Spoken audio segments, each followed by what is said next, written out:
Wave. I was switching on to LeBron. I was switching on to D-Wade. And like Melo's saying, it was like, you can guard him. Just stay in front of him. Like, make him shoot it, whatever. And I remember there was a timeout, and I got a couple stops in a row where it was like the switch.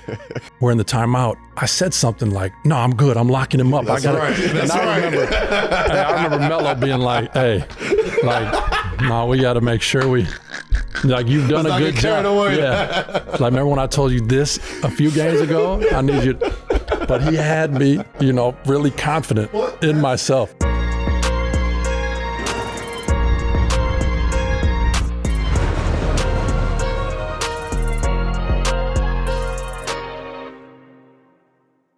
Peace. Welcome back to 7 p.m. in Brooklyn. I'm Carmelo Anthony here with my co-host. You know what it is? My name is Kazim Famiwide. You could call me Kaz, and this is a Wave original presented by FanDuel. Melo. Yes.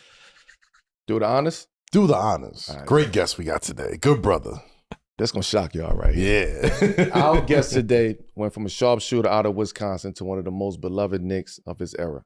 From lighting up Madison Square Garden with limitless range to becoming a fan favorite in New York City. From draining threes in orange and blue to building a second chapter in media and business after the league. Steve Novak turned one skill into a lasting brand, and now he's here with us today to talk basketball, life after the NBA, and everything in between. Steve Novak, welcome to the Hook. Welcome. It's great to be here. Coming. Look, that's my hype man. You hear this? I like that. He's really good at these intros, He man. is. I'm telling you. Because, when you're an all-star like Melo, you got to have someone out front like 10 steps, always hyping you up, being your guy. I kind of like being a guest on your show. Like, he has to hype me. I got you. I appreciate that. That was nice. That was nice. Great to be here with you guys, Oh, man. It's always good to see you, Steve. Yeah.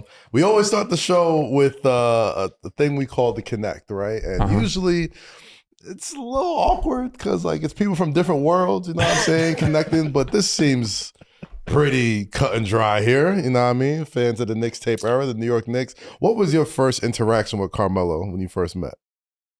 Man, my first memory, I feel like interaction was the Final Four. Mm-hmm. It wasn't like we were with each other, but I was at Marquette playing with some guy named D-Wade. Yeah, heard of him. And Melo was at Syracuse, and we were trying to figure out, are we going to beat Kansas? Are we going to have Texas or Syracuse?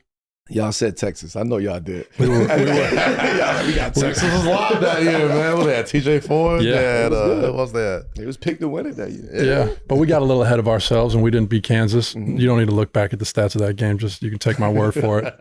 But I just remember, when I first got to see Melo on that stage, and obviously trying to win a national championship, it's like there's all these guys you interact with and you see, and you either play or don't play throughout the year, and you're trying to figure out who's real, who's really that guy, who's that good. And then seeing Melo win the national championship, I said, oh, he might be that guy.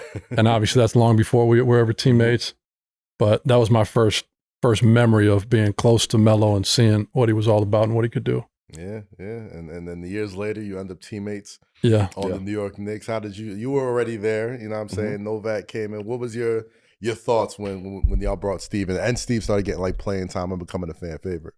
Well, the thought was we needed shooting. Yep. And it's only a couple shooters out there, just specialists in what they do. And if you get a chance to get one of them, then now you know what type of team you're starting to build, right? And I think Mike Woodson also understood that. Okay, in order for this to work, we need to have this. And he was available, and the conversation came to me on, hey, we got something that we never thought we had a chance to get him. And it was him. And at that point, it's what the fuck are we talking about? Bring him on. We need this. I know what I need for this team. Yeah. We need this. And whatever happened, how it happened, how he got. I want to talk about that. Yeah, how it happened, it got there, and that's why you're here today. Now that's kind of crazy though. You're coming from Houston, right? No, I was. So you got to remember, it was the lockout. Yes, it was. Right. And I almost took a deal in China. Yes, you did. because I had been cut by the Dallas Mavericks the year before. I took a month off, not because I wanted to, because I was trying to find a team and couldn't. Right. Had re-signed at the end of the year before the lockout with the San Antonio Spurs. The lockout happens. I go back to San Antonio for camp when the lockout ends. Just decided not to go back to China. I was almost there. While I'm in camp with the San Antonio Spurs on a non-guaranteed camp contract, my agent calls me, says, we're a day or two in, everything's happening fast. Only 2 preseason games before the 66-game season starts. Mark Bartelstein calls me, says, when you get to practice today, Coach Pop is going to call you in the office. He's going to talk to you. I want you to be respectful. It's going to be good what's going to happen, but go in there and make sure you're grateful. You say thank you. I said, Mark, like what kind of weird message is this? What's happening? So I go into practice. Coach Pop says, come on, talk to you real quick. I go in, he says, we're going to release you. I said, that's not good. He said, but now hear me out. You are going to go, this is obviously illegal and it's tampering, so edit this how you have to. It's all too. I think the statute of limitations I'm saying. You're good. You can't get them now. Can't get me now. It's too late. No, but this was really crazy to me because some of what I'm saying I had no idea happened until, hearing you even say, look, they came to you and said, we have an opportunity to get Steven to sign. He says, basically, you're released. You're going to go get on a plane today and you're going to fly to New York. Coach D'Antoni had called and he said, look, we want Steve. Coach Pop, he said, we don't want to give you up. We want to keep you. So I talked to Coach Pop, to Coach D'Antoni, and I told him if you guarantee him a 1-year deal, since he's on a non-guarantee contract here, and if you guarantee he's going to be a big part of what you're doing, I'll release him.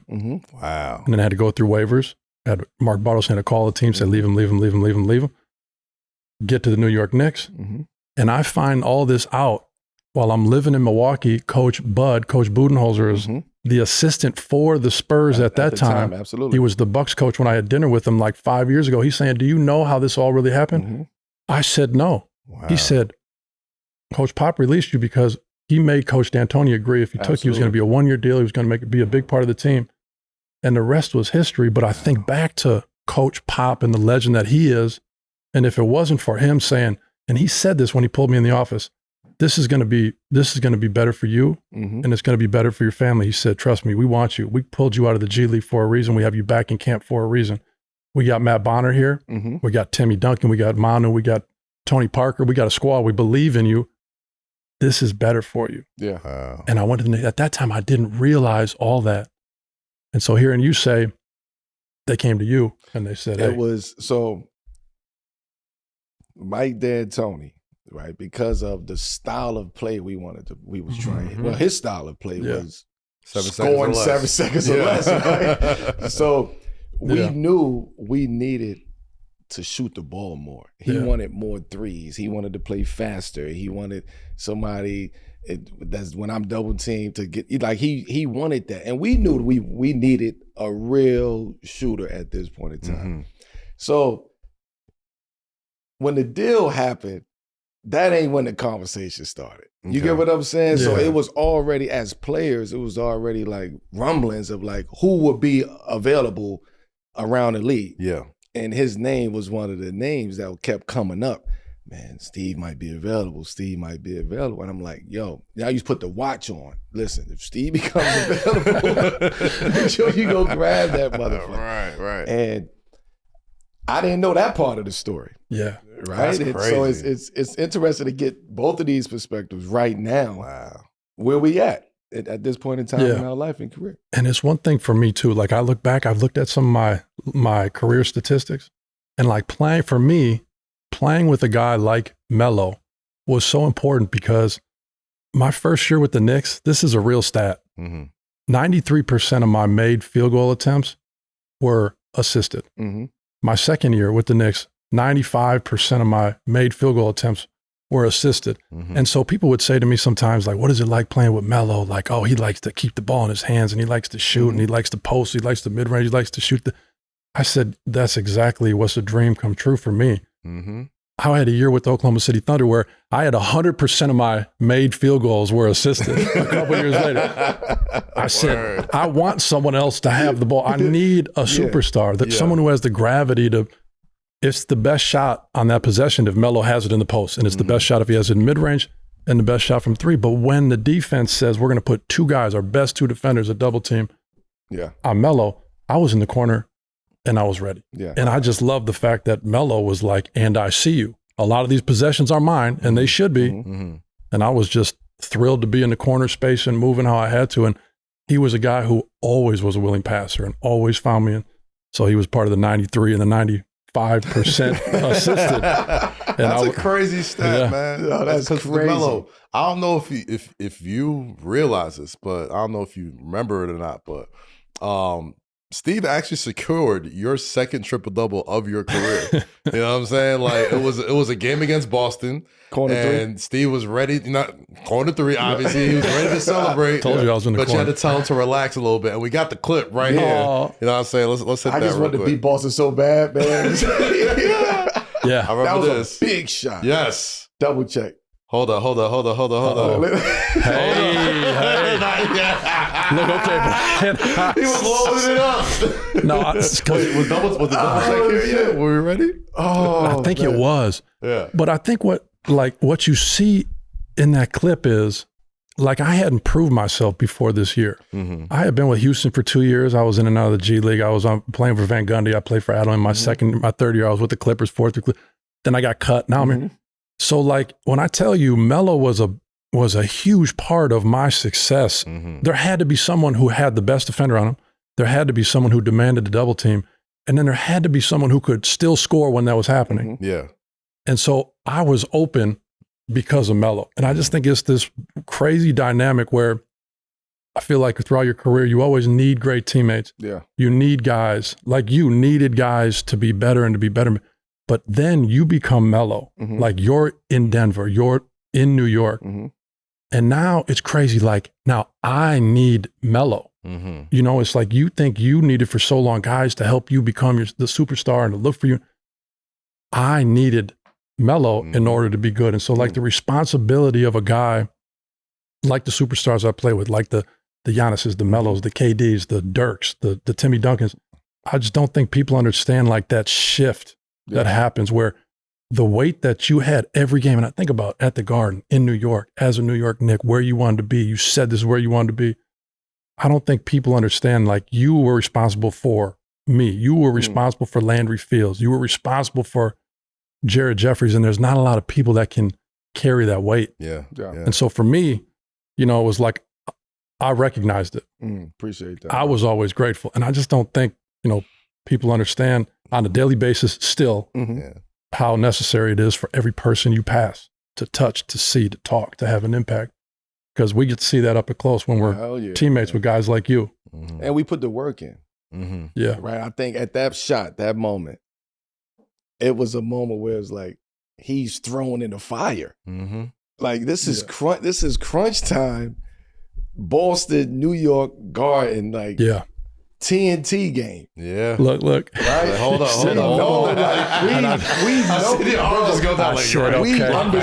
We understand the situation that we're in. So when he's put into that situation, you're put in that situation for a reason. Right. Yeah. For that reason right there. Right? At that point in time. That's why you was put in that situation. So if the coach gave you that confidence to put you in there, then now we got to look at it like, oh shit, okay. Yeah. He with us. And we know he been putting the work in. Like we in practice every day. We know the motherfucker. No, he's lights out. We know he lights out. So if you got any problem, any question about who you want to put in the game, put Novak in the game. You know what's crazy about that though? Like you're saying, there was a different mentality, you know, like with Coach D'Antonio, with Coach Woodson. There was a looseness. There was like an approach to the offense, especially that we had that was so powerful. Where I remember Coach D'Antonio had a timeout one time and I was in the game. Yeah. And we were waiting for whoever we were playing for them to make their subs. And, you know, as you look down, you see who they subbed in to figure out the matchups. We got to get them right, whatever. They were taking too long. We were done with our timeout because D'Antonio would come in like, ... let's go out. And he looked down and he's holding me. He said, hold on, Novak, hold on. And he's looking. And they took too long. And he said, oh my God, forget it. Just go, you're in. He said, just score more points than whoever they put on you. No, I'm saying, right? And and again, I'm telling you, for me, who was trying to prove like for them to say that to Melo, fine, all right, Melo, go score. Yeah. For me, I said, what? You don't care if I said this is a dream come true. I will score more points than my guy, I promise. But that was powerful. That was powerful. Because I played for Jeff Van Gundy. Yeah. I played for guys that were a lot of tacticians. Yeah, it was about what you could do. Mm-hmm. And so I think that raised all of our levels. It was an empowerment. It was like switching defense and, like you said, scoring the first 7 seconds. Yeah. Find the right man. And we challenged, I think at that time we challenged each other. Like, especially the next year and like after that, like we was challenging each other. Mm-hmm. Like we was challenging me defensively, challenging Novak. We don't want you switching, motherfucker. Like, fuck that. You know what I'm saying? Like, no, we got it. I was like, nah, fuck that. switch. Wrap up. We knew we had to empower him to have that mentality in order for us to be good as a team. Because we needed everybody to be on point in the line in order for us to be successful, right? Which is why we looked at everybody to do what they do. Him to do what he do, JR to do what he do. We never boxed JR in. We never told him not only shoot this shot. No, shoot 100 threes. You open, if you let shoot it fly. 5 threes a night, you ain't shooting enough. If you shoot 10, we need you to shoot 3 more. Right. So coming from him, I'm saying that's really powerful. Yeah, everybody was empowered in their position. Yeah. Despite what anybody else may think outside, internally, everybody was empowered in their position, which is why we was able to come together and create that New York energy and that Nickstape energy. Like we was able to create that because of we done been through it already. And now we got opportunity to do something special. Let's flip the switch. Let's lock in. Everybody role is specific to what they do best. And what he's saying, I remember, I'm smirking because I remember playing Miami in the playoffs and they were running me up into pick and roll and I was switching on to LeBron. I was switching on to D Wade. And like Melo's saying, it was like, you can guard him, just stay in front of him, like make him shoot it, whatever. And I remember there was a timeout where I think I got switched on to D like twice because they kept running up Udonis and I'm switching on to D Wade. And I was just thinking, just stay in front, just make him shoot. Because if he could miss 40, 50% of his shots. Yeah. And I got a couple stops in a row where it was like the switch, they flatten out, it's the ISO. I got a couple stops. We're in the timeout and we're diagramming some stuff. We're talking about get Steve back. We got to protect. We got to whatever. And I said something like, "No, I'm good. I'm locking him up. That's I got right. it." I remember Melo being like, "Hey, like, no, we got to make sure we." Like, you've done a good job. Yeah. Like, remember when I told you this a few games ago? I need you. But he had me, really confident in myself. That's the beauty of it, though. Like, he said, we have a lot of people that come and sit on that couch, and there's a lot of star players, a lot of Hall of Fame players, and hearing that, perspective of a role player getting speaking life into you from, your teammate, like that's not a perspective that we get a lot on this show. Like that, I don't hear that. Yeah, like nobody ever hears that. The narrative on you was already out there. You're ball hog, you don't pass, all this other stuff. You know what I'm saying? So it's like hearing that from you is like really, really interesting for sure. Because there's way more Steve Novaks out there than Carmelo Anthony's. You know what I mean? Yeah, and it's a different perspective. I think a guy like me who was able to be around a guy like Melo, and I say, like a guy like Kevin Durant, a guy like Dwayne Wade, you realize there's this appreciation that like when there's criticism, people don't understand like the number one defender is put on that guy every night and they go out there and they perform. And I just think like the anxiety, the pressure, especially not to do it a time or two, but to be consistent and to show up every night and to be a self-starter and to be able to do it. I think, you play long enough. I was blessed to play 11 years and around a lot of those guys. You realize like even I, although I was close to it, will never really understand the anxiety, the fear, the doubt that a guy like Melo had to have in order to be good that long. Because if he ever thought he was the greatest, the truth is he would have never been able to still be doing it. Like everybody else could be saying like Melo's the greatest. But guys like me who are in the locker room, we've watched all the greatest ones are terrified they might not be great tonight. And then after tonight, they're terrified they might not be great tonight. And it just keeps happening. You realize like there's this fragility in order to be great. Like you could just see it in his eyes in warm-ups. Like Melo was terrified to not be great tonight, which is exactly what you wanted to see. The cool cats, the guys that it's like, it's going to be fine. It's usually not fine. Yeah. You know, and so it's a perspective that up close you get to see the preparation, how much care. It's like he's in the locker room. He's got Cayenne with him as a little guy. You know, he's like, this is what we got to do. I have to get my game right. I got to get my prep right. This is where we're going to be. So this is where the family's going to be. And so, you know, it's a different perspective. To add to that before we jump to the next subject, is that like the same like old adage of like, if you're nervous, that's a good thing. If you're scared, that's a good thing. Like, do you not want to be super, just speaking on your behalf, as far as like, you know, being afraid to not be great tonight? Is it that same sort of adage that you sort of like live? Nah, I wanted to conquer whoever was in front of me. Okay. Right? Like that was my mentality. I was afraid to falling short to whoever I was going up against.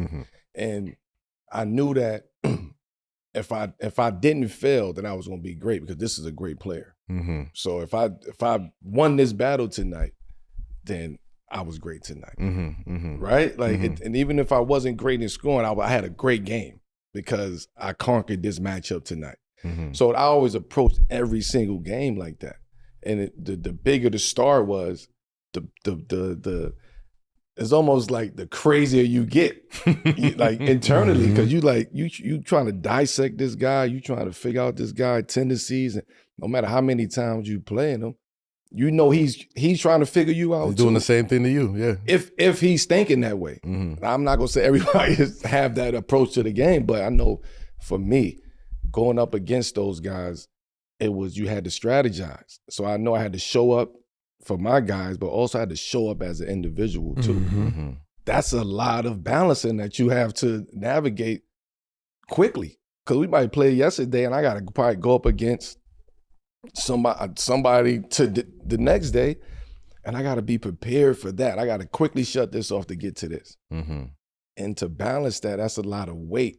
And if you don't succeed in that, that's when you start, the buildup starts to happen. Yeah. I think you allow it to. And I think what you're saying is something that's like a concept that as like a shooter, you're speaking to it as a superstar. But for me as a shooter, it was like, to your point, you had to be like terrified that you weren't going to play great. And it's this fine line that you toe. When I say you, I mean me as a shooter, that you toe, for you to be terrified, but also not be scared to fail. Like for me, what I'm saying is, as a shooter, it's like every ounce of a shot for me went into it to make it. I had to make the shot. Yeah. And then there's like this other side of that fine line that's like, I'm not scared to miss. And so I feel like as a shooter, because I feel like my lane was to be a great shooter. That was my responsibility. Your lane was to be a superstar, to be responsible for your game, like you said, but then the weight of, and making sure Novak gets going, and making sure Fields touch the ball, making sure this and that.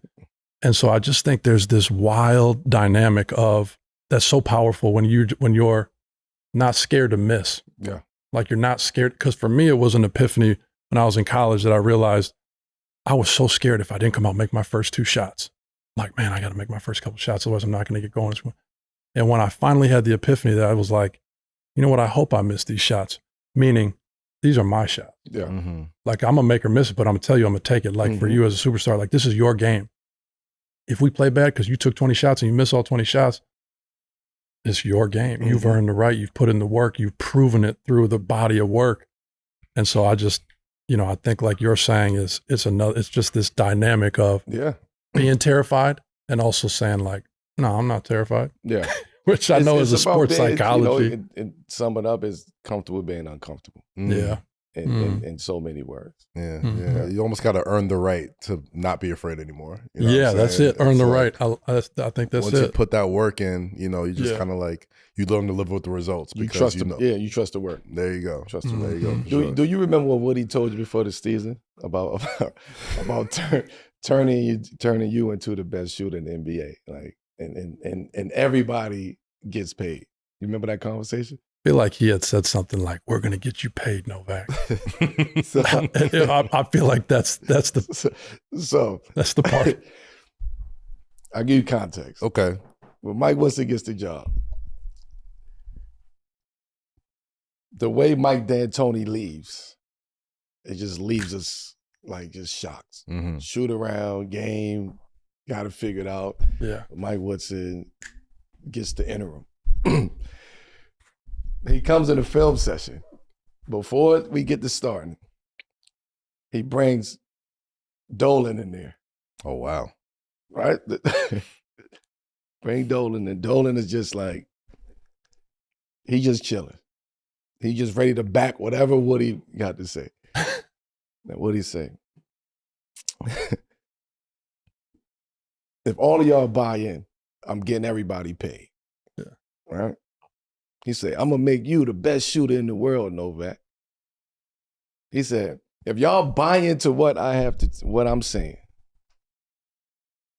everybody is getting paid. Ain't that right, Mr. Dolan? What he say? Yeah, because if y'all deserve to get paid, then y'all doing something good. Of course, yeah. You get what I mean? But that's a hell of a pitch. It wasn't even a pitch. Said, right, Mr. Dolan? It wasn't even a pitch. It was just more like letting him know and let everybody else know that we on one accord now. Yeah. And if y'all do what the fuck y'all supposed to do, you're going to be the best shooter in the NBA. Yeah. You're going to be sixth man of the year. You're going to be defensive player of the year. Mm-hmm. You're going to lead the league in scoring. Like, that was the confidence that he gave us at that point in time. And moments like that they're so clarifying. Yeah. Because I think, throughout your whole career before you to the NBA, it's about like a well-rounded game. You got to be able to handle it. You got to whether it's me or you or a guard, or you got to be able to rebound, you got to be able to guard, you got to be able to pass, you got to be able to do all these things. And you get to the league, and like Coach Woodson was saying, look, if everybody does what they do, like you're going to get paid. Yeah. And it's crazy how fast it's like you're in the league now. You got drafted. You're around a bunch of guys who are great at, other than guys like Melo who can do so many things. Everybody else is doing one thing, and they're like, hey, do that. Mm-hmm. And the rest of it is like, it's good that you rebound. It's good that you can handle it a little bit, but just if you make shots, you stay in the game. If you miss, you're going to come out. But that communication is like far and in between. It's not that much communication about roles today. Yeah. And I think that's why we see a lot of the same type of basketball being played, because there's no differentiator between you and you. Like, If you a 3-and-D guy and you a wing and you 6'7", you're supposed to be a 3-and-D guy. Gotcha. Right? So now I'm putting both of y'all in the same boat as a 3-and-D guy. Yeah. You get what I'm saying? So that's what's going on today. So it's a big difference. I want to talk about. I know a lot of the fans that are in the comments watching this right now is watching these two guys and want to talk about the Nickstape era. You know what I'm saying? Like, that's an era that's near and dear to my heart. Lots of Knicks fans, especially right now, as we watch our Knicks handle business in the playoffs. Yeah. Want to talk about that and talk about a friend of the show that's usually on that couch as well, J.R. Smith, and y'all relationship, because y'all two became sort of like the odd couple homies, you know what I mean? Like when there are certain nights when JR had it going from deep and you did too, and the guard is going crazy, and y'all had handshakes and double checks and all types of things going on. How did you and JR become so close during those years? I mean, I do think it's kind of what some Melo said earlier. It's like when you're together and you're in the gym and you're grinding, and you're, I think showing that this is your passion, this is what you love, and it's important to you. It's like you bond with the guys who you can also tell it's important to, and that they love doing that. And I do think, I remember when JR came to the team, part of me thought it raised my level, which I appreciated, because part of me almost thought like, honestly, my thoughts were, could those be some of my minutes? Could he be taking my role? Could I get bumped out a little bit? And so I think him being there, raised my level. And then I honestly think like the basketball that we were playing at that time, not the behind the scenes, the stuff that everybody got to see was so fun. Yeah. It was just so like, it happened so easily where, I mean, when we see each other joke like, all right, you get in that corner, I'll get in this corner, we'll still get it done. Because again, like back to the gravity that a guy like Melo had, JR was open. I was open. And I just think when you're scoring the ball and you're playing free the way that you want to play and things are going right, especially like you said, when we would have games where we were both making shots at the same time, Those certain nights Those in are the the- Garden, bro, when it's just raining threes with you and JR, Melo, and Yeah. even my guy Felton, you know what I'm Yeah. saying? Like it is just it was euphoric in those Garden nights, Yeah. man, for sure. Yeah. And I think people could sense that. Yeah. You know, like we bonded because it's like the teams you win with are the guys you still text, Mhm. are the guys you still see because you had so much, like the Marquette team that I went to the Final Four with, we still have a group chat. All the Knicks guys, like we all stay in touch and we all, because we had so much fun, I think, training, but also the games themselves are what made us bond. And so I saw you and JR at the celebrity game at the Knicks game earlier this season. You know what I'm saying? That brought back a lot of memories. Nostalgia. Oh, the nostalgia was heavy watching y'all go at it. Yeah. For sure. No, when you look back at that run, like what's one of your like fondest memories? Like, I think it for sure the moment that I look back at that I think was like the beginning of a lot of what we've talked about for me was I had been released by the Dallas Mavericks after training camp and then 4 months with them. Fast forward about 6 months, I'm on the Knicks. And we played on February 19th, not that I'm keeping track, in 2012, the Dallas Mavericks on a Sunday afternoon. And I went 4 for 5 from 3. Yeah, and you know, I remember. a team that you were previously on or a coach that cut you or just, I didn't get a ring from the Mavs. I didn't get a check. I didn't get a half a check. I didn't get a, We let you remember, and it's not. We let him remember that too. I like these stories. I like these stories. We let him remember that. We'll always hear the professional answer years ago, but then it's like, all right, of course. Hell yeah, it was personal. It should be. Well, and I think as an athlete, you use that as motivation. It's like you need those, like this guy said that, or this team. Some of it's not even real. Like no one on the Mavs ever disrespected me. I was treated great. Mark Cuban gave me a contract when he could have cut me, but that's not what I remember. I remember being cut, you know? And then we played the Mavs and I got hot and Max, our security, was always saying during the year, oh, Novak, you're a big Packer fan. You should do the belt like Aaron Rodgers does the belt when he scores a touchdown. When you make a 3, you should do the belt. And I said, like, that is the most ridiculous thing I've ever heard. I'm not going to do a belt. I'm not going to do a belt. But against the Mavs, it was, you know, kind of was emotional. And I made the 3rd or 4th one or whatever it was, and I got going.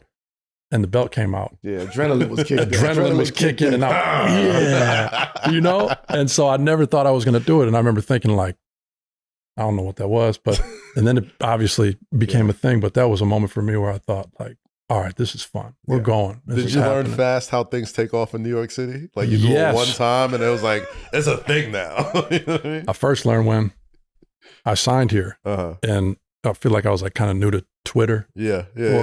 And I went from like 8,000 followers to 100,000 followers. And like, that might not be all even inaccurate. It was, I was like, what am I getting into? And so I did the belt. And then I honestly felt like after doing it, I didn't have it. It wasn't mine. Like I had to do it for Knicks fans. Cause it was like, they liked it. Yeah. I was like, I mean, I guess this is what I'm doing. So you when you're known for something in New York, then you're good. You're stamped. You know, the New Yorkers don't remember Aaron Rodgers for the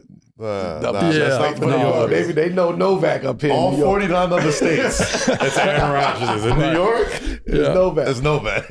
No, have you and Aaron Rodgers ever talked about the discount double check, the celebration?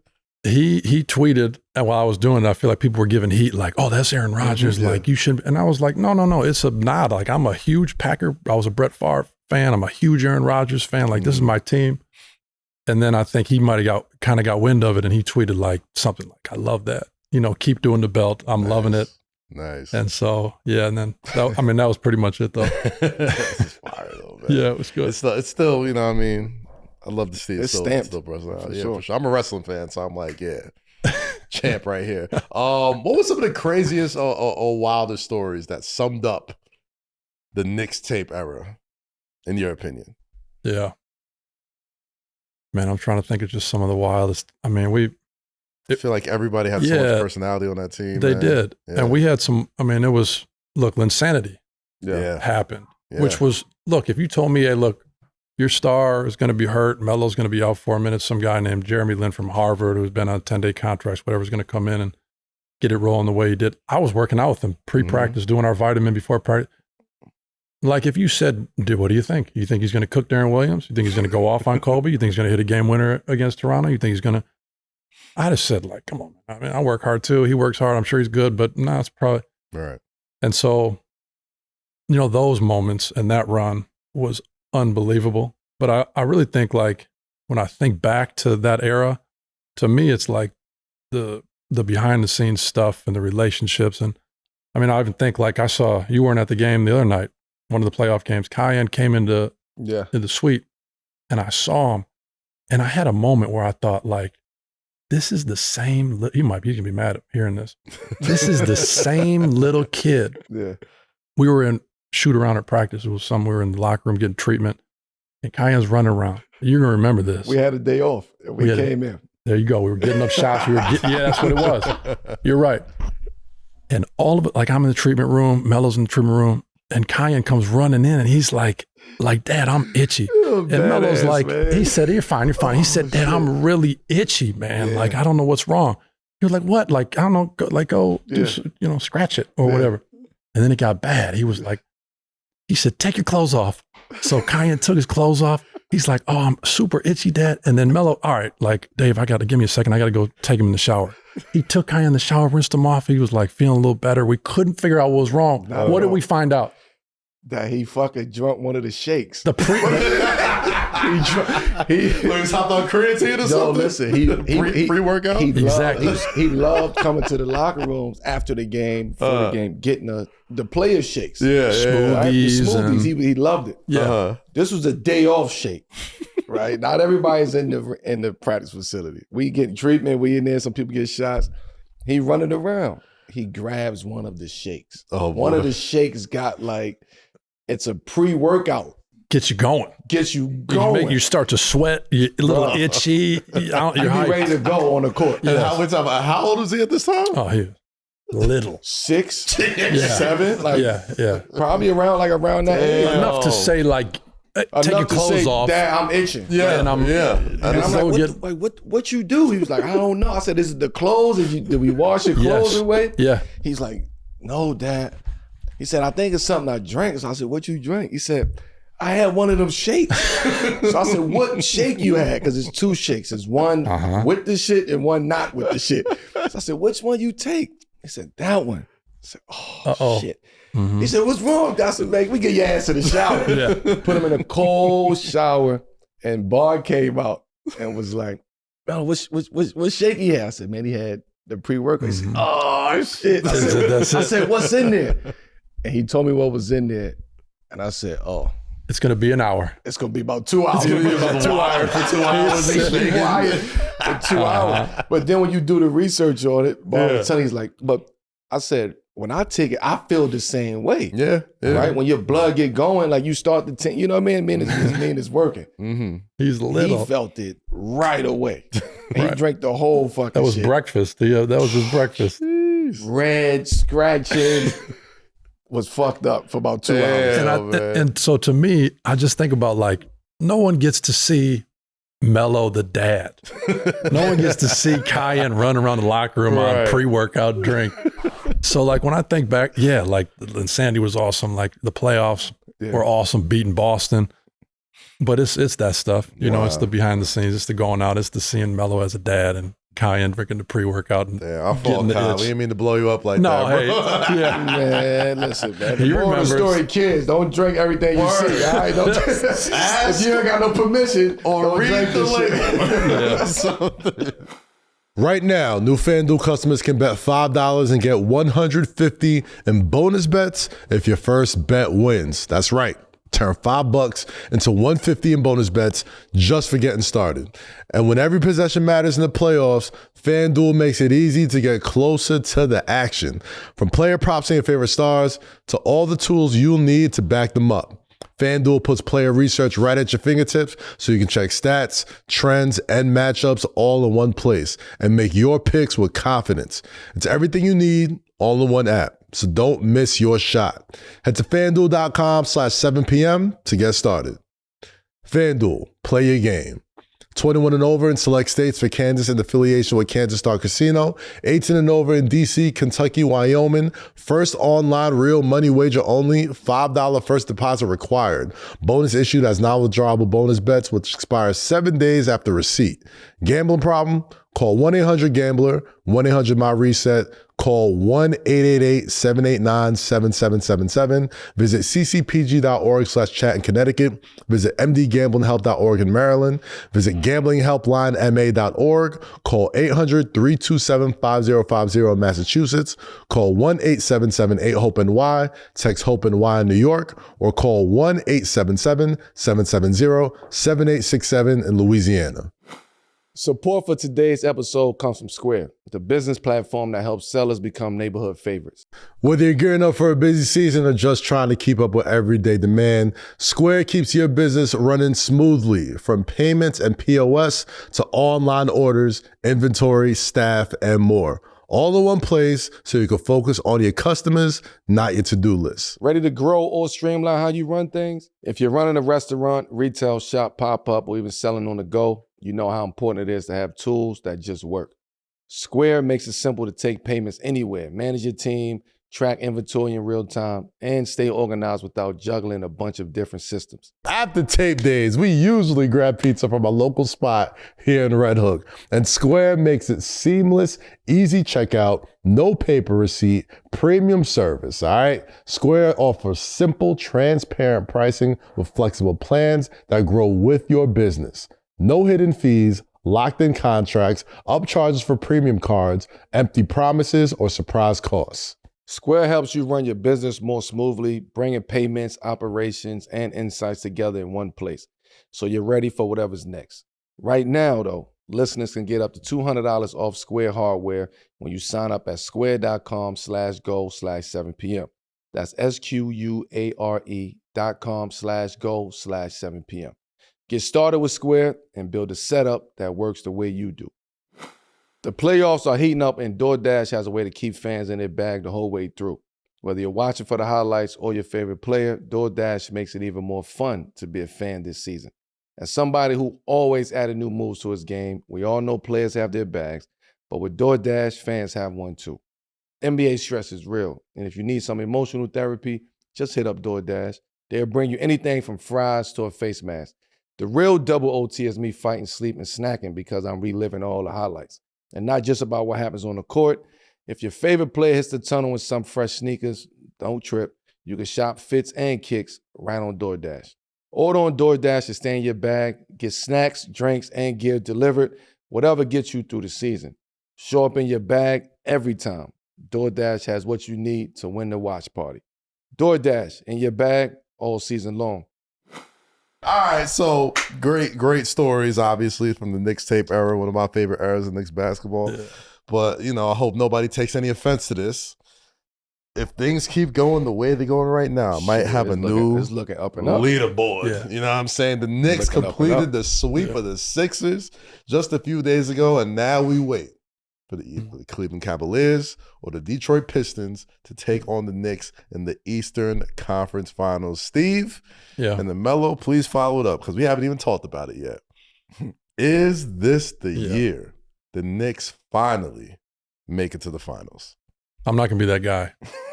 But I will say, look, when you've been in it, when you're one of the teams that it can be you. Yeah. Mm-hmm. And I think throughout the season, you felt like this was a team that they're in that group. Mm-hmm. And in the NBA, that's all you're trying to be is in that group because the best teams with the best records in the regular season are the team that's the hottest to start the playoffs. They're not necessarily the team that wins the championship. Mm-hmm. And so I'll tell you the eye test right now, when you beat Atlanta you're up 50 in the second quarter against Atlanta in the closeout game, win that game by 50 and then winning 4 games against Philly and shoot the rock the way that they were, 18 threes in the first half, 25 in the game. You start to go, is it the opponent? Are they not as good? Or is it the Knicks? Yeah. And I just think after the first round, I thought like Atlanta only beat us by 1 point in both the games that they won. It was probably Atlanta. They weren't as good. Mm-hmm. It wasn't really us that was 50 points better. Right. But after the Philly series, I feel like it's us. Yeah. I feel like it's the Knicks that is different.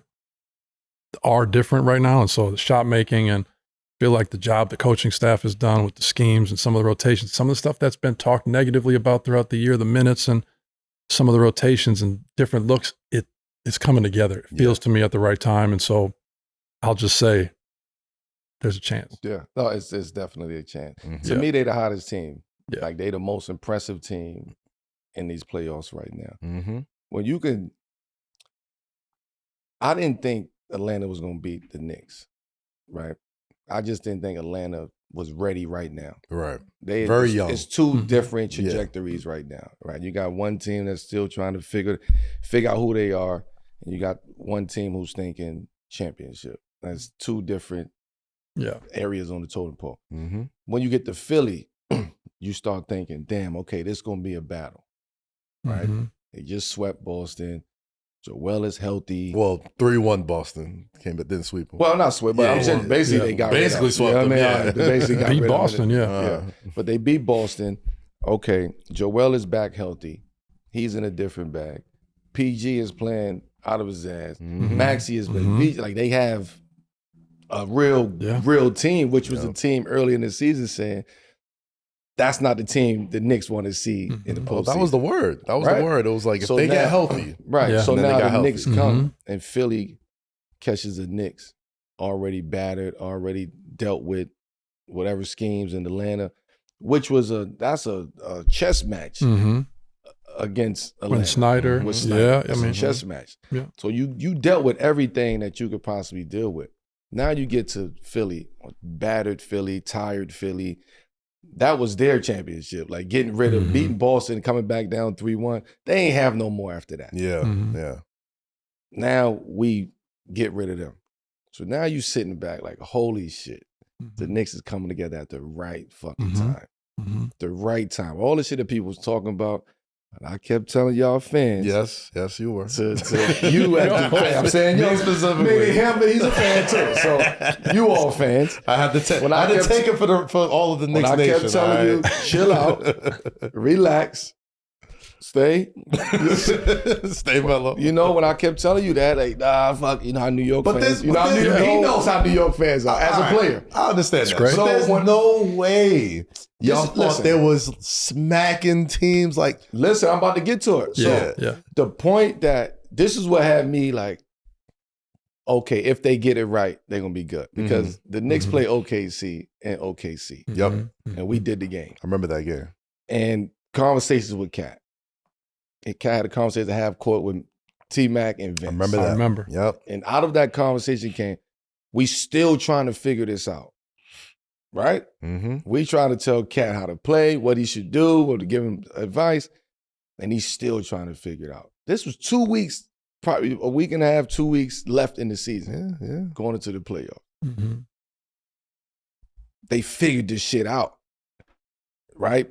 Atlanta was allowed them to figure everything out. How to stop a scorer in CJ, how to defend this, how to defend that, strategies. Okay, different strategies we got to use against Coach Snyder and the Hawks. All right, let's get rid of them. Philly. If Joel ain't healthy, you ain't got no chance. You got no chance against us. Right. Nobody expected. Cat didn't even have a great series in the Philly. So this is how I felt like the Knicks got a shot. Because when you could beat a team by 50, you could sweep a team, and your best player, second best player on the team is not playing well. He beat you by passing the ball. I was about to say, like maybe he didn't score as well, but I'm saying scoring wise. Yes. Yeah. Right? But he impacted the game. He beat the Philadelphia 76ers by passing the ball. When you have that aspect of your team, and you got a killer in JB, and you don't know Deuce McBride coming out hitting 7 threes in the first quarter. Like, you don't know where this shit going. And OG is out. Yeah. So you're talking about the most complete team. The Knicks is the most complete team in the East. I'll take it a step further. I'm saying in the East. They're the most complete team in the East. If you don't want to jump out the window, I'll jump out the window for you. Bro. I'm not jumping out the window because it's not jumping out the window. I'll jump out the window. No, it's having perspective because we know who's the most complete team. The champs. Right. Yeah. That doesn't always determine. There you go. It's just, absolutely. I mean, last year was Boston coming into the playoffs. Yeah. They were supposed to be the team. All of a sudden, Indiana beat them. Indiana wasn't supposed to be so real. Then they were, to me, about to win the championship. Yeah. And then he got hurt. They got game 7. It was game. They went down to the 7th game. Yeah. And the point guard tears his Achilles. It's just anything could have happened. Anything could have happened. Anything.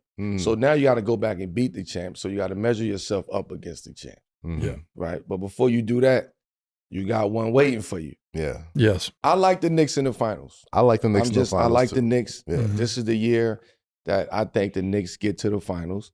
This is the year that the beginning, where all this started at, this is where the vision was going to get to this point. Back-to-back Eastern Conference Finals. Okay, now let's take that next step, year 4 or 5 of all of this being put together. Yeah. Finals is the call. Yeah. You can't go to Eastern Conference Finals and lose. Nah. I think they get to the finals. And I'm sorry, like I know the OKC's big bad and the Spurs are the Spurs, but I like their chances against anybody coming out the West. Yeah, but at this point, it's 4 teams. Yeah, like you gotta, and like you don't get this far and be like, now all right, it's about who's prepared to do the little shit. Yeah, to make us last another 4, 5, 6 weeks. Right. Right. Like, this is the time, man. Well, it'd be interesting in the West now too. We're talking about OKC, but Spurs. I'm saying, what about the Spurs matching up with OKC? Like they but compared to anybody else, crushed them in the regular season. They crushed them in the regular season. So I know it's different. I know, but you got to look at that. That's a totally different matchup. Okay. Wemby is different. But again, I think he's different. To your point, if you get to the finals, anything could go. We can talk about matchups. Yeah, but let's talk about a playoff game in the finals. Yeah, at the Garden. Yeah. Let's talk about outside the Garden. God. Let's talk about it's gonna feel like the center of the universe. That's what I'm just what players at this level are capable of at those moments with that kind of stage. And this is where like, not to be corny, cheesy, like your fan base, the importance that it has to a city, the importance of a professional franchise, in this case the New York Knicks, it has an impact on the team. When you're playing for yourself, it's great. You're like, you want to get a contract, you want to get a championship, you want to be legacy. But when you know that the level of importance in a place is what it is here, like, or maybe it's 1%. Yeah. Maybe, I don't know. I'm just saying, like, what guys are capable of when they have this level of skill in those moments on those stages is the Garden is like, the Garden is Broadway. Yeah. Yes. And the Garden is meant for moments like that. It ain't meant for first round, second round. It's meant for conference finals. It's meant for finals. You get what I'm saying? So now, when you get the star power coming into the Garden for the conference finals or the finals, right? Yeah. I want you to visualize. Visualize, right? bro. Imagine Wemby on Broadway. SGA on Broadway. In the finals. SGA on Broadway in the finals. Yeah. Now we talking some different level shit when it comes to sports. SGA could go play in Indiana in the finals. He could go play. They could go anywhere. New York in the finals. I think it's better for the game, man. In June, in the summer. And Melo said he's gonna be out there if they win the Eastern Conference. He's gonna be out there with the side talk folks in front of the. I'm outside with the beach chair, sitting at the front, having a watch party of the game, and we get to the finals. Say he's lying. You gotta jump in with him. I'm dead serious. I'll be moved in right here. You think I'm playing? No, I'm dead serious. Like, Melo, Novak is at the door again. He's got a big backpack. He said he's staying for the month. I'll be right there on 7th Avenue Crazies. Yeah. Yes. Beach chair. Like JR? I'm not going to be like JR. I was about to say, JR had to take that bullet for y'all first. It's like, all right, now we know we can't trample our players when they come out. You could. JR just was moving different. We left together. I don't know. He was moving different. I'm going to sit there with the crazies. Yes. Listen. Yeah. Oh. What's finals? Knicks, Melo, courtside. You seeing a greater reaction? Which reaction you seeing? See, it's 7 games in the finals. That was one gold medal game. one shining moment right there. You know, everything was right there. Yeah. I gotta keep it player, you know, and I still gotta, you know, be the studio analyst. You get what I mean? Like, I still gotta watch the game differently. But no, we don't have it, so I ain't gotta worry about that shit. Yeah, that's right. I was about to say, I'm like, active in the finals. NBC won't be in the finals, man. We need Olympic Melo on the courtside, yelling out instructions. You know what I'm saying? Doing all that. Yeah, we need that. We need everybody in New York. And if you see a lawn chair outside after the clincher game in the Eastern Conference Finals, don't touch it. Don't touch it. Don't go touch it. Leave it alone. That's Melo's chair. Leave it alone. We ain't trampling no chairs. None of that. All right. This is funny because I saw the clip already. What's this? Yeah. I was trying to play J Kid with the elbow. Oh, shit. Wow, that's what we doing? Pierce is back. Nah, man. He was looking crazy with that headband. I need to know. I mean, he looks like Elmer Fudd in Space Jam. You know what I'm saying? But like, what was the backstory behind this? He does. Did y'all all go headband that day? Or why? I don't think we all did. Got a hell of a cranium on him, so that just looks crazy. He got fucked up. I think he got hit. Yeah. Yeah. Oh, it was like covering a bandage. What game was that? Yeah. I think you're right. Oh, there it is. Was Yeah. that the Brooklyn game? Oh, yeah. It definitely had to be like a bandage or something, but he looked nuts with that headband, though. Jason Kidd has had some wild hairstyles over the years, too, low key. Like, he was a Phoenix. He had the blonde joint going on as well. You got that? But that just told, so that picture right there, that moment with J Kid with the headband and the patch right there is a testament to us as a team. Like where we was at as a vibe, as a unit, energy. For J Kid to do that, like he bought into just the energy that we created. Yeah. And it was more of a funny moment, like internal inside joke between us with J Kid with the headband because he had the stitches. So he was like, yo, throw the headband on. Like you can't just put the patch, just throw the headband on. He came out and he shocked us that day. I think it was probably a game before that when he put the headband on. To me, that's the story of the headband. That if team, I remember correctly, he balled that day too. Was that against the Brooklyn Nets? He was hooping after that too. Yes. That little stretch where he got fucked up, he was hooping. And I think he hit one of the game winners in Brooklyn. In Brooklyn, that's all I was remembering. I'm like, yo, I remember him balling out, and I just see the headband all crooked. But that was a hell of a team. That was a hell of a season. Fun team, man. My goodness, yo, man, shout out to your teammate on NBC, the one and only T-Mac. You know what I'm saying? He said that you were a big reason for keeping the 22-game win streak alive in 2006. All right, how was it coming into the league and joining a roster with two global superstars already, in Yao Ming and Tracy McGrady? Yeah, Melo knows who you come into the league with changes your path. You know, I'm a rookie coming in out of Marquette. My squad was with Houston, T-Mac, Yao Ming. I got Juwan Howard, Shane Battier, Dikembe Mutombo. Dikembe took me shopping for my first suits. Wow. You know, Shane Battier gave me, Dikembe, bro. Yeah, man, rest in peace. Shane gave me the investing for dummies. You know, you come into the league, he's like, you're going to have to tell me what a IPO is. You got to tell me what a bond is by next week. You got to tell me. So playing with a guy like T-Mac, again, like I was talking about with Melo when I was in New York, the empowerment, having a guy who T-Mac would say, like, you're the greatest shooter I ever seen. I got to have you in the corner. The confidence of a guy like that when he says it, it's just, it allows you to be a better version of yourself instead of thinking like, oh, I should give the ball back. Yeah. He's saying, like you were saying, shoot it again. And so it shaped my career, having guys like Yao who are in the gym with Coach Thibodeau, who was an assistant at the time to Jeff Van Gundy, beating me to the gym every single day, getting his work in. And obviously, T-Mac was a guy that didn't get enough credit for his passing too. Yeah, he was a guy that was just over the top, finding shooters. So like I was talking about Melo, it's like you have a great appreciation for guys that they draw the double and they find you, and I was the one he found. I remember Brad Miller was struggling to get out there. I remember that shit right there. The score is 89-85. Yes.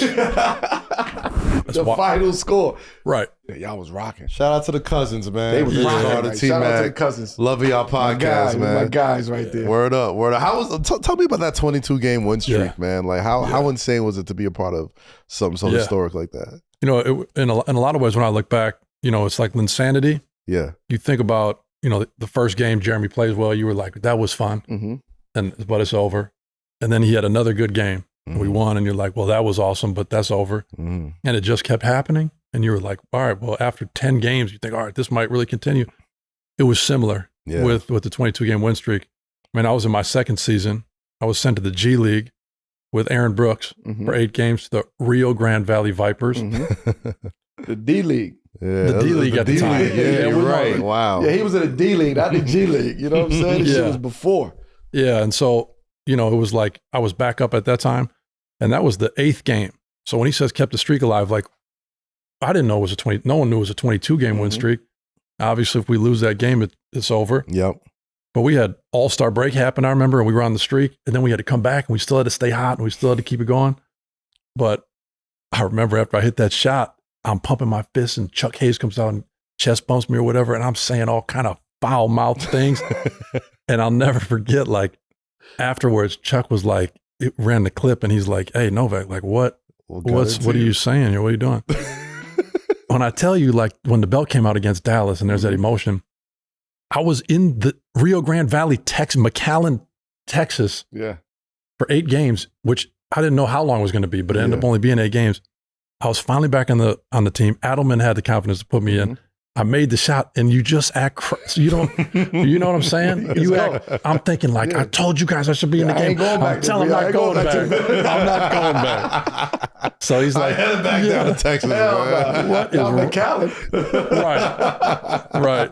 So it was, you know, all embodied, you know, it's just a lot of emotion. And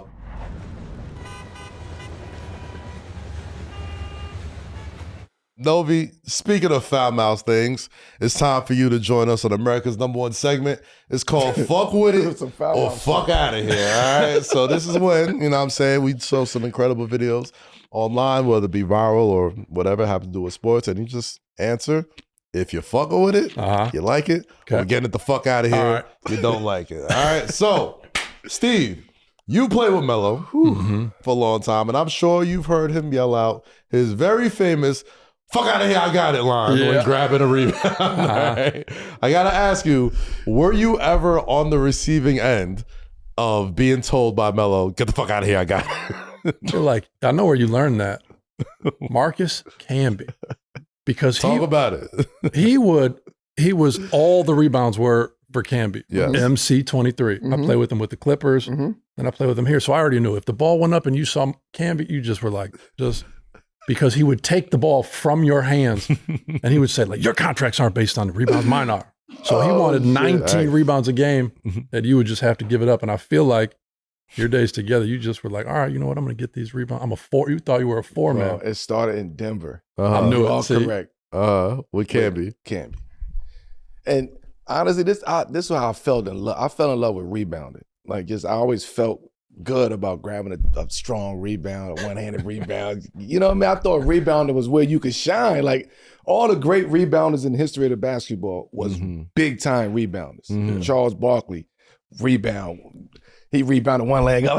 You know what I mean? Thought he was Barkley. He rebounded. All the rebounding, Shea Wallace, he was yelling. Yeah. KG, like all the rebounders, right, had something with them. I was young, so I wasn't a yeller, screaming. All right. In practice, though, Marcus Camby used to fucking, hey, man, you see that list right there? That's my list. I'm #1 up there for a reason. Don't take my rebounds. Rebounds, block shots, all type of shit.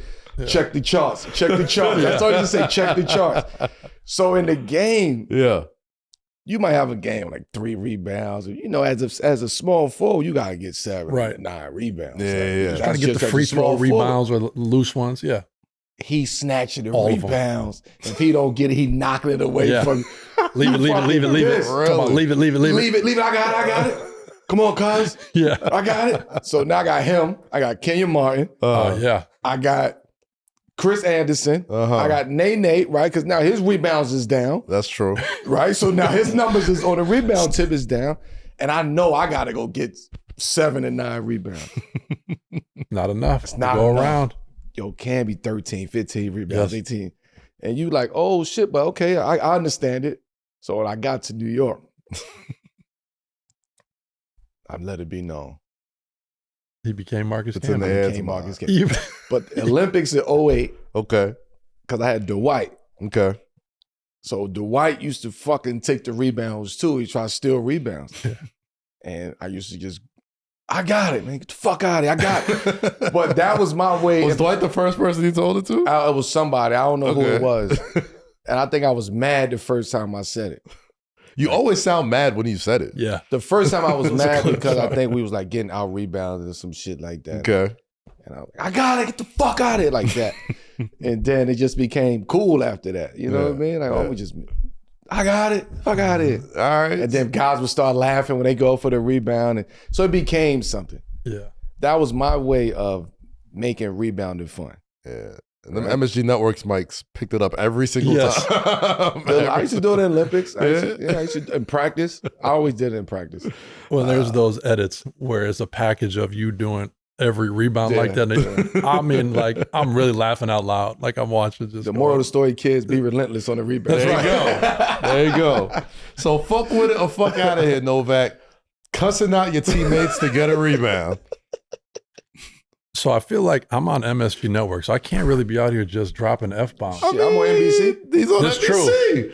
I was on I NBC before. fuck with it. Yeah. Hell yeah. That's what I was waiting for, baby.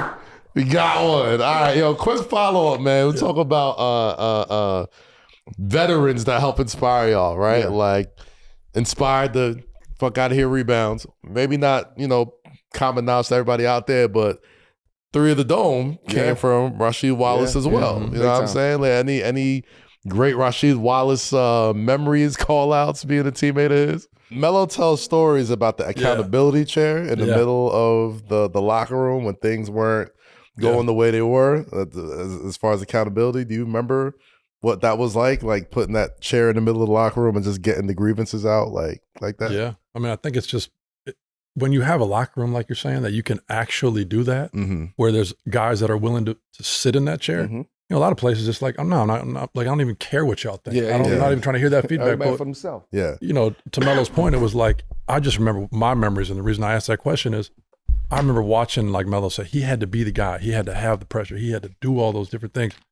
But then it was almost like he could sit on the bench. He could be in the locker room. He could be on the plane. And he was with Kurt in his ear, and it was like, nah, he's good. You knew you go to Marcus. It was you go to bad, Jay. bro. But I'm saying you would always have someone to just get you right or to Yeah, say no, the right bad, thing. bad in a good way. Like Okay. meaning like Yeah. Not getting away if with you're not shit. playing, these motherfuckers in your ear. Man, you shitty. You ain't hurt, motherfucker. You Right. ain't hurt. Man, go get your fucking rehab. Oh shit, he ain't getting his Yes. rehab today. Like Yeah. that's how they was. It was fun, but it was serious too. It was a balance. Somebody come and man, what the fuck y'all doing, man? Right? Then we get right back to it. But you get called out, and then we move on. So they just had a way of dealing with shit differently than the generation that I came up in. Gotcha. Like our generation, we still was hanging on to those guys. We still was learning from those guys. We still was learning how to approach the game, how to get there early, how to work out, even though if you might not play for 10 games, you still coming in there and you putting 2 hours in the right. in practice and before the practice and after practice, and you in the weight room, and even though you're not playing, you 40, you 38, 37 years old, you still putting this work in because you know that we gonna need you at some point in time. And we needed them. Yeah. We needed Kurt in Utah. We needed Sheed in Indiana. We needed Camby. We needed J Kidd in the Boston series. We needed JR in this series. Like, we needed everybody. Man, shout out to the vets, bro. The league needs to figure out a way to get more vets on rosters, bro. That's the one thing. Yeah. You You know just what I'm have a saying? veteran league. Like, Something. if you What, 39 and up? no, that's not vets. No, Oh, they like, talking 42, 41? How old are we talking? I mean, vets is in the 30s. You got some vets in their 20s right You're now. right. Mhm. You're right. Oh yeah. Right? You got vets in the 20s. That's true. So you do it like a 35 Ant's a and vet. up. He's 24. Like 35 and up. Okay.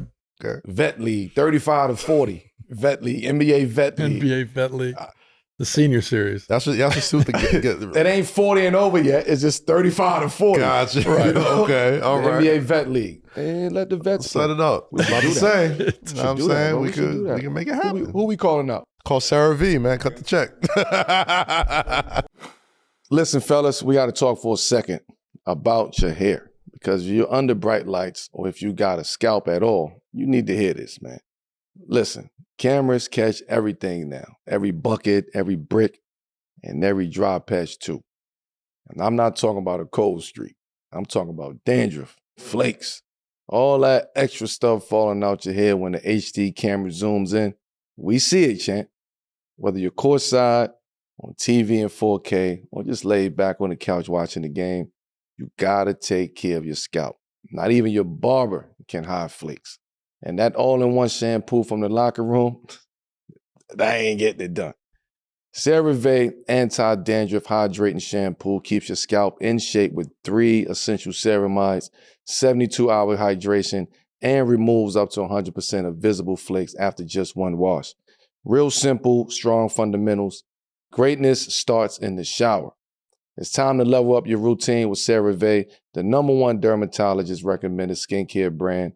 CeraVe Hair Care. Shop now at Walmart, Amazon, Target, and retailers nationwide. Yo, Melo, shout out to you, man. I looked on Instagram today. Saw, you know what I'm saying, yourself in the hoodie. I saw a bunch of steam and smoke come around you, and I was like, okay, I thought this was something else. Thought that was a pack. I was like, oh, okay, this is something new, but it wasn't. You know what I mean? Shout out to Sarah V. You know what I mean? The great rollout. We saw the hoodies with Jose Alvarado, and you know, the hoodie Melo coming back. Saw you with the bodega robe. You know what I'm saying? Making a late night run. So shout out to that. That was a dope ass reveal. But in that same sort of talking space, you two have played with some incredible teammates over the years, man. And with Sarah V, obviously, the skin, the hair, you know what I'm saying? You gotta make sure that everything is right. You guys have played with some eclectic teammates. Yeah. Between y'all two. Eclectic is crazy. Eclectic's a hell of a word. Hell of a word. Which teammates had the greatest hairstyle as far as players you've played with over the years? I remember when Shump came in with the high top. with the high top. He had the high top, the layers, 90s. the steps, He had his own logo made. He had a chain post made. 90s. Yeah. Post He had a 90s. real brand when he came. He did. Post 90s. He came in ready. He used to tell me, like, I think Baron Davis is a genius. Yeah. You know, because Baron's always about branding, and he was always talking about He is. Nickstape. He is. He is. And he would say, I can't tell. He would pull me. He said, I can't tell if Baron is a genius or if he's crazy. Yeah. And I'd be like, no, we can't either. I'm like, no, that's exactly what it should feel You know, like. it's always a little bit of both. If you got to ask yourself that, That's BD. it's always a little bit of both. Shout out to BD, man. But no, Shump had a great cut. Shump. Great cut. I had Birdman.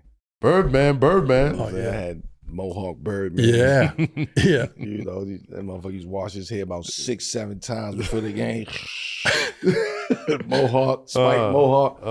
Who else I had? I had Was you were you Hey, weren't of teammates with Chris Copeland, were you? I was. He You was. were. Okay, all right. Cope was with us. You got the dreads, okay. Yeah, he did. Cope was with us. Who else? I mean, I'm trying to see who else. My guy Ricky Davis had some pretty clean braids. Ricky Davis. Wow, that's Ricky a was- pull, man. With the Clippers. Yeah, he was. Joe Kim Noah. Oh, yeah. Oh yeah, come on, son. Like, Hey, he's okay. fucking Fabio. Like, he's fucking. Hey, out there.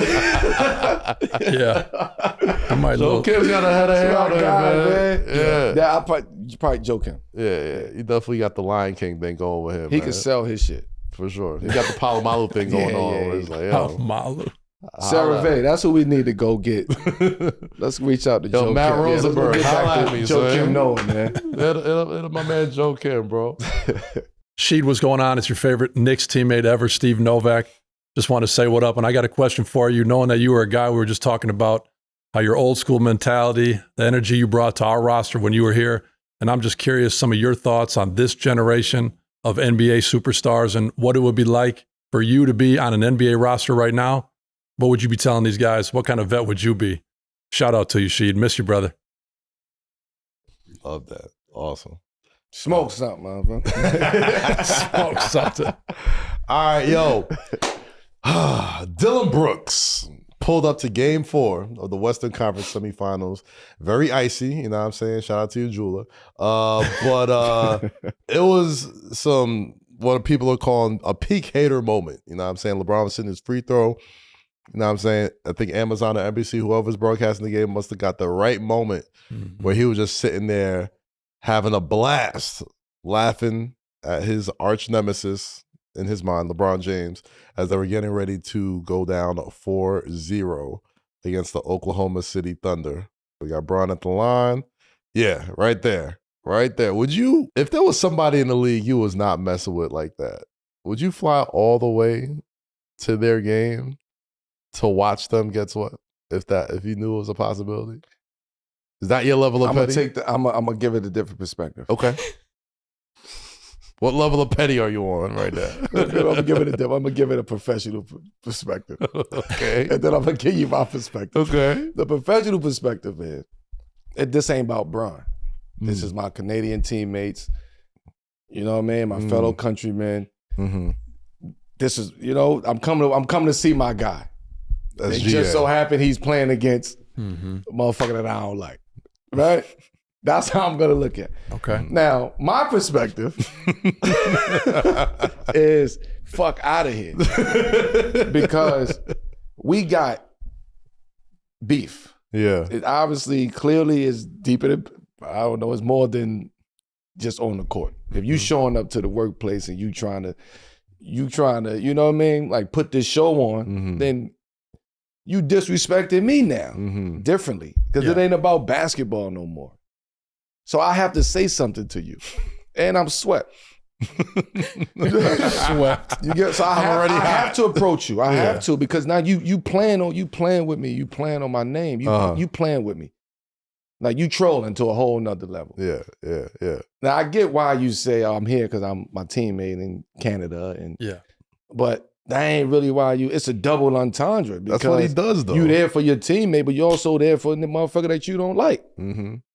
So you want smoke. You want me to say something to you. So I got to say something to you. It's so crazy how like that became the story where it's like, yeah, that's your Canadian teammate, but they just swept y'all too. Like they just swept your Phoenix Suns. But it's you coming to watch them? Still, it's deeper. It's deeper than Phoenix Suns. This is Canada. We both from Canada. We from the, I ain't gonna say they from the same hood, but they from Canada. If Canada was in one hood, they from the same hood. So we have a different type of connection through our Canadian connections than we do through Phoenix and OKC. Probably. So at the end of the day, you still my guy. Like you one of my close friends. Steve, are you that petty? Would you show up? That's petty though. Yeah, I mean, I think dance on someone's grave a little bit, petty, metaphorically speaking. Only petty expect petty though. yeah, to me, it's well known. There's a brotherhood. Yes. To me, and especially when it comes to the faces of the league, the guys who have come before you are the reason for, and every guy in the league, I would say for the most part, they know the guys who have elevated the game, that have kept it in a place that they need to be grateful to. Yeah. Absolutely. Because to be petty about it, they're sharing their royalties from their jersey sales. Yeah. With guys like me. When Melo's jerseys sell, I got a cut of it. LeBron is the epitome of that. Jordan was the guy who created all that. And so to me, like you're saying, the national team, the Canada thing, fine. Maybe we could get his perspective, but I just think at the end of the day, to make it ever out to be like more about I have this identity as a villain. Then be this a is a villain. brotherhood. Be a villain all the way around. I really think he respect LeBron. You get what I'm saying? I think he give him respect. But that's all where it stands. Like it's nothing. I look at you just like I look at anybody else. You just another man to me. Like I'm gonna respect you, but I ain't gotta go on my way to show you or give you the respect. Yeah. So I think that's his approach to it. And I think this villain role that he's taking on, I love it because it's good for him. It's good for the game of basketball. We need villains in sports. He clearly gets him going. He had a great season this year for. I mean, and he's been doubling down on his productivity. Yeah. But let's not let the villain continue on after this, because you're not the villain off the court. You're the villain on the court. So stay the villain on the court, unless there's something else off the court that you need to be a villain for. And we'll probably never know that anyway. We'll probably never know what it is off the court. There's a lot of criticism for guys being too friendly. So I just mean in his defense, there's a lot of like look at after the series, how much they like each other and how they hang out all summer long and they're going against. So I do think the other side of it is when it's always like, oh, everybody knows each other from AAU and they spend the summers together. For him to be, if he did fly across the country and if he did, no, I'm just saying like there has to be, for everyone who said like everyone's too friendly, then just don't be a hypocrite. Then say like, good, I'm glad that Dylan flew across and he put his chain on and he laughed in his face. Good, I've been waiting. I think that's the other side, but I like that perspective, Steve. I love that perspective. I love that. But if you're going to use that perspective, you just got swept by the man. That's what I'm saying. So you're going to use that perspective, you just got swept by the man. So that's what I'm saying. Keep it thorough all the way through. You're going to be this villain to be the villain on this side too. And I think Dylan is a great guy. I think he's a really good guy. I think he's great for the league. I loved it. Maybe not for the Braun fans, but you know what? So I'm out, man. I'm glad we on this side. I'm glad, man. This today is crazy. This game today is nuts. Well, how would you react if you had a? You know what? We wrapping this up, man. Thank you, man. How would you react? I think I know. Man, downstairs at the bus. I knew you might let him go there. You gonna bring back the bus? That's why he my co-host. That's why he my co-host. All right, before we wrap up, I gotta ask. We talked about it. This is the journalist in here. I can tell. This is the journalist. No. So, you had to tell me about the day waiting for KG at the bus. No, I'll be honest. Like at the time, nobody knew what was going on. We didn't really. I mean, it was like Melo's at the bus, and you were like, I was down there before everybody was in the showers. Yeah, right. You didn't shower. I was a funky motherfucker. Angry, funky with army fatigue on. Yeah, and I do think like that's in the. Everyone was like, everybody stay here, don't go down there. We sent security. Melo's down there, so we didn't really know. I mean, no, he know, I don't know. Man. I feel like we've heard the story. What's wrong with you? 1,000 times. It's just it never gets old, man. It never gets old. In the heat of the battle, man. We'll get Ticket on the show to come tell the story. We gonna get Ticket on the show. I need Ticket on the show, and I need Jeremy Lin on the show. Yes. That's who Jeremy Lin, I'm giving you my invite to come sit on the couch. Let's have a conversation. Come to the hook, Jeremy. Let's clear the air. Please. On bullshit that's out there, please. And I love what you're doing right now, man. But come sit over here. Let's clear the air on a lot of bullshit. Novak was here. Sheed here. JR here. Come on, we'll all come back. We're all coming back. It's a blue and orange. The blue and orange vibes is good, man. Come speak the truth. Come bring it. Come on, Jeremy. Come speak the truth, Jay. Need you here, man. Yeah. Let's take it home, Melo. Let's take it home, man. Steve, Novak, man. First of all, appreciate you coming by, stopping by. As somebody who always wore the white hat, we could a lot of times just get nearsighted and narrow-minded on what we have to do to be successful. A lot of times, and it happens, we don't see perspective from a role player or a specialist, or we just got to do what we have to do and everybody else get on board. But for you, I got an opportunity to learn that in somebody who's a specialist in what they do. I had to learn and figure out how to utilize you, which made me better as a player. So thank you for that, giving me perspective on a different perspective on how to look at shit, which helps me out now, talking to other younger kids and younger players. So thank you for that. Your place in this game, your place on the Nickstape, your energy, your aura, and you're killing it on MSG, you know man. what I'm saying? You're killing it on the network. And keep doing what you're doing on MSG, and I appreciate you. If I've never told you that, I appreciate you. Appreciate you saying that. Absolutely. Oh, man. Take us home, Cass. Let's go home, man. You know what this is. This is 7 p.m. in Brooklyn, a Wave original presented by FanDuel.